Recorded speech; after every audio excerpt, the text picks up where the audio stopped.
It's OPB Politics Now for Friday, February 16th. 2 weeks down, 4 more to go in the 2024 legislative session, and lawmakers have been busy.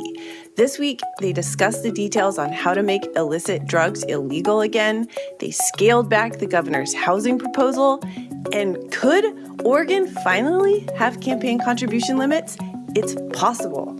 We will give you the rundown on what your elected officials have been up to in Salem. Welcome to the podcast. I'm OPB Politics reporter Lauren Dake. And I'm politics reporter Dirk VanderHart. Okay, Dirk, let's start with campaign finance limits. This is one of those issues where it seems like everyone agrees Oregon needs some kind of limits on campaign contributions. We are one of only 5 states that has no limits. Our most recent campaigns have been a testament to where we have seen some individuals, well, one in particular, throw millions of dollars into gubernatorial races. But despite this broad agreement that preventing any one individual or any entity from having an outsized influence on our elections, it has felt like lawmakers were never actually going to do something to limit contributions.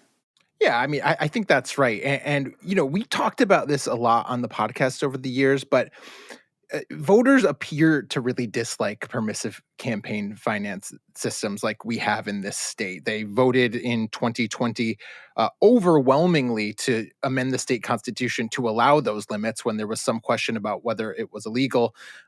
Democrats often vow to take on this issue and then nothing happens.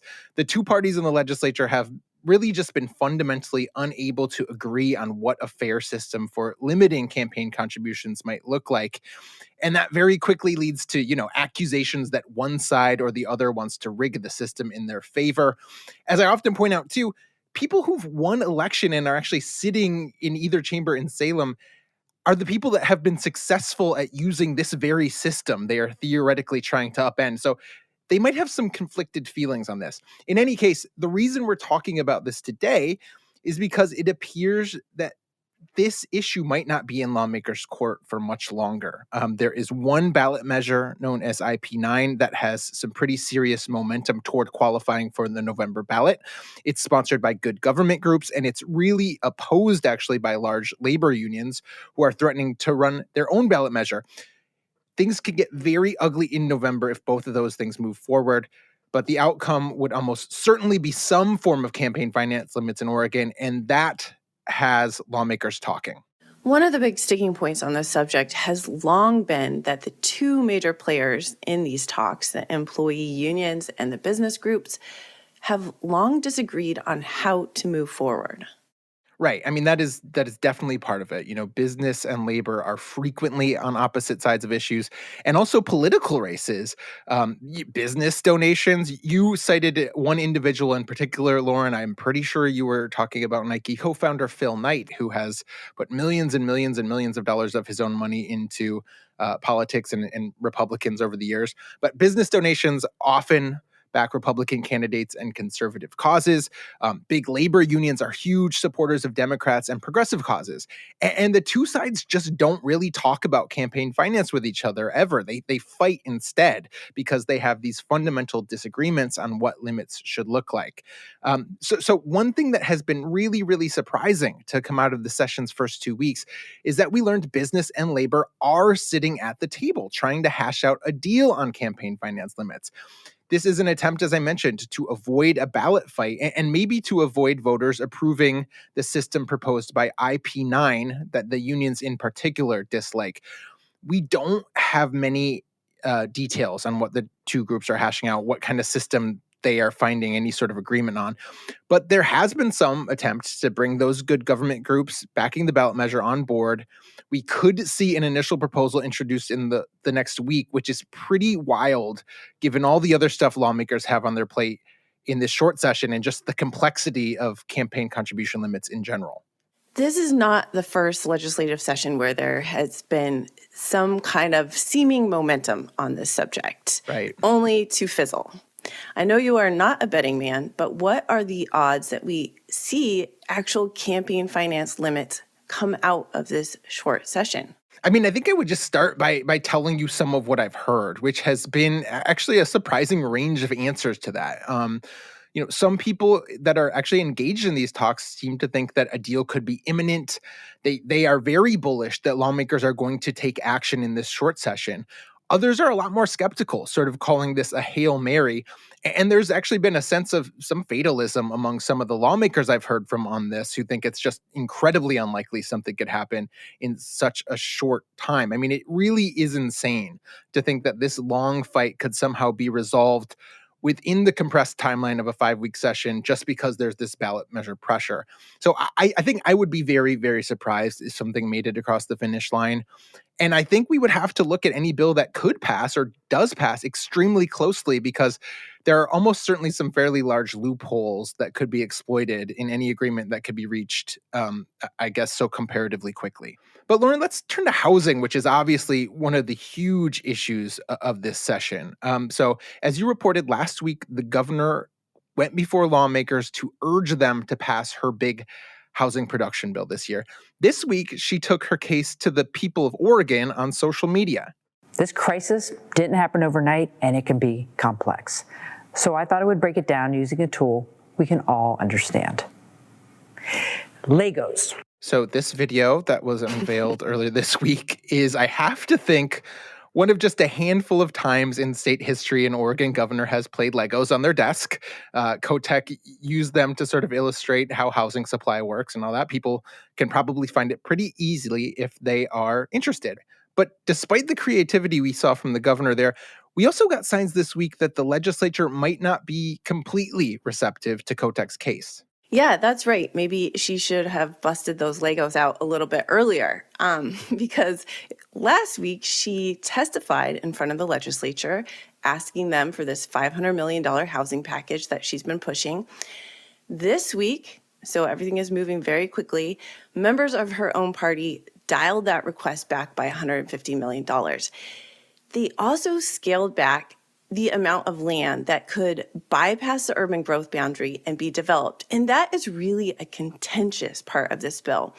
So they reduced the amount of land that cities could use as essentially one-time pass to avoid what is often lengthy and often litigious process of bringing land inside the urban growth boundary so that it could be built upon.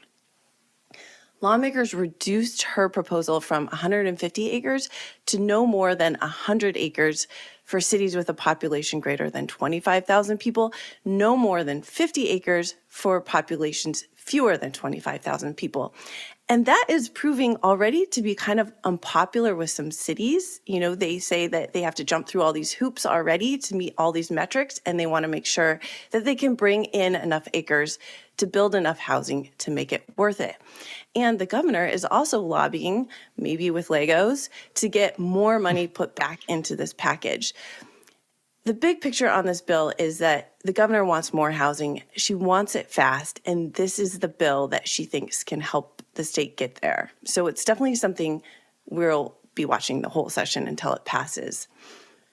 Let's jump to another bill that you wrote about this week, Dirk. It would require campaigns who use artificial intelligence to disclose that they are using AI to depict a person's voice or their image. Is that happening here already? I mean, not in any way that has gotten any attention that I've seen, at least. I was actually chatting with one person recently who was talking about maybe a congressional candidate's photo being photoshopped in 2022 to make them look less attractive, and that maybe that had gotten some circulation. I guess that could technically be considered AI, but I'm not sure that that is the case. Certainly, Oregon has not seen the type of thing that has really generated concern, which is the use of so-called deep fake technology that can make it look like a person is doing or saying something that they never did or said. This has shown up in a number of places. I mean, there have been ads depicting, former President Donald Trump of saying words that he never said out loud. There was a robocall in New Hampshire that sounded to Democratic voters like President Joe Biden was telling them not to vote. And so, as this technology emerges, it gets better. I think a ton of states are grappling with what it might mean for politics and sort of trying to get ahead of it. And Oregon is one of them. We are one of, I think, 36 or so states that are thinking about regulations or outright bans on AI in politics and political messaging. And the bill here, as you said, Lauren, is very, very simple. It's just If a campaign is using that technology in any photo or audio or video clip, they have to disclose the manipulation to voters. Voters need to be aware that something has been tweaked there or is outright fake. This has been a bipartisan issue across the country. A lot of states are rushing to act ahead of this year's elections, as I say, and Oregon seems primed to be one of them. This bill has sponsors in both chambers and in both parties. So a lot of momentum, you would think. Okay, and we have to touch on what is happening in the effort to overhaul Measure 110. What are lawmakers doing to address the fentanyl crisis in the state? Well, they're doing a lot, as we've talked about. I mean, surprisingly, little emerged this week, actually, Lauren, at least little official. And I think that has been a curious thing. So to back up, House Bill 4002 is the Democrats' sprawling proposal for beginning to address the addiction crisis. It didn't get a hearing this week. The committee taking it up actually only met once and talked about some other stuff. So we didn't see any new amendments or get any firm word about how the policy is changing. What we did see was a continued bunch of rhetoric from both sides of this debate. Republicans in both chambers are saying they can only support a bill that makes possession of small amounts of illicit drugs a Class A misdemeanor. Democrats have said they want a more lenient Class C misdemeanor. Advocacy groups are saying any recriminalization of drug possession would be a disaster. But, I'm saying nothing really official happened. One thing we did learn this week is that members of the two sides have been the two sides being Democrats and Republicans, have been talking about meeting halfway. They are exploring creating a special non-classified misdemeanor for drug possession. One of the people involved in those talks is Representative Greg Smith. He's a Republican from Heppner. Here's what he told me. There's a real hard conversation about should it be a Class C misdemeanor, which is 30 days, versus a Class A, which is a year. With a little bit of research, we're finding out that there's other alternatives in which the legislature can define and create its own misdemeanor. And so I think the conversation being had right now is, what would that look like? Now, people that I asked about this, other people were adamant there was no deal. Things were still in the works. I mean, this approach, I think, would allow the legislature, at least theoretically, to tailor possible penalties to what everyone says is their aim, which is letting police disrupt drug use, convincing people to accept treatment. But we have no idea if it's viable. A huge question here is whether or not Dems leading this charge can thread the needle in a way that can pass both chambers. And meanwhile, they have a huge amount of advocacy groups weighing in saying absolutely not to any sort of recriminalization. So a lot of sort of complex drama going on around the issue. Okay, final question. We have a big deadline coming up on Monday. Most bills that have not had a work session or gotten out of a work session by the end of the day will be dead. What do we know at this point about what's fallen by the wayside? So we know a bit. I mean, one thing I love about short session, Lauren, is that you know pretty early on which bills stand a chance and which will be left for dead. Some notable bills that are likely dead at this point largely include, those things that are considered too partisan. There are, in every session, some long shot GOP bills that you are pretty sure don't have any chance. That's the case this year. There are bills that would limit transgender students from participating in sporting events, that would expand charter school access. Those are non-starters with the Democratic majority. So they are gone. But, Democratic bills that have been deemed too partisan are also falling by the wayside. Notably, there was a bill that would have strengthened the state's greenhouse gas reduction goals that Republicans appeared to have nixed. Other potentially thorny bills have been defanged or turned into bills that would study an issue rather than actually forcefully enacting a law. That includes one that would allow people to register to vote while applying for college, which was a pretty novel, I would say, proposal from Senator James Manning. And it looks like efforts to hike taxes to fund wildfire prevention are also unlikely to move forward. So a bunch of things that we think are dead, but also some bills that could face a tough path are still alive. I'm thinking about a bill that would block school boards from banning books for discriminatory reasons. That has gotten a lot of heat. And another one that would make Oregon the only state on the West Coast to stay on standard time permanently, ensuring springing forward and falling back are things of the past. Both of those are teed up for votes in the full Senate this next week, I believe. So it should be interesting. Straight and to the point, Dirk. I like it. let's leave the conversation there for today. Thank you for joining me. My pleasure, Lauren. This week's episode of OPB Politics Now was produced by Andrew Thien. Our audio engineer is Nalene Silva. Our music comes from Audio Network. We will be back next week with more political news from across the Pacific Northwest. Until then, thank you for your support and thank you for listening.